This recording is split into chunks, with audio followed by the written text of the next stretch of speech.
Hello friends, நம்ம முஸ்தஃபாவுக்கு வந்திருக்கோம். முஸ்தஃபாவில் வந்துட்டு சிங்கப்பூரில் முஸ்தஃபா தேக்காவில் இருக்குது. அது அங்கே வந்துட்டு நாங்கள் சாப்பிட்றதுக்கு எதனாவது வாங்கலான்னு வந்திருக்கோம். இங்கே பாருங்கள், முஸ்தஃபா கஃபே இருக்குது பாருங்கள். இங்கே வந்திருக்கோம். இங்கே வந்துட்டு நிறைய ஐட்டம் இருக்குது. நம்மளுக்கு பிடிச்சது எது வேணாலும் வாங்கிக்கலாம். அதோட ரேட்லாம் போட்டிருக்காங்க. நாங்கள் வாங்குறதுக்காக நனீர் வந்து லைன் நின்றுட்டுருக்கான். அங்கேருந்து லைன் நின்றுட்டு வந்துட்டுருக்காங்க. இப்போ கிட்ட வர போகிறாங்க. என்ன வாங்கணுன்றதை நாங்கள் வந்து வீடியோவில் போடுறோம்.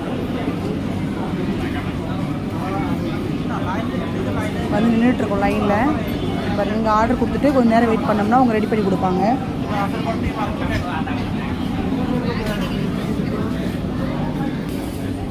ஆர்டர் கொடுத்தாச்சு. இப்போ வெயிட் பண்ணிக்கிட்டு இருக்கோங்க. நாங்கள் வந்து வாங்கிட்டோம். பாப்கார்ன் சிக்கனும் ஃப்ரெஞ்சு ஃப்ரைஸும் வாங்கியிருக்கோம். அதோட ரேட் பார்த்துக்குங்க. ஓகே, இப்போ எப்படி இருக்குன்னு பார்க்கலாம். ஓகே, நாங்கள் சாப்பிட போகிறோம். பாய்.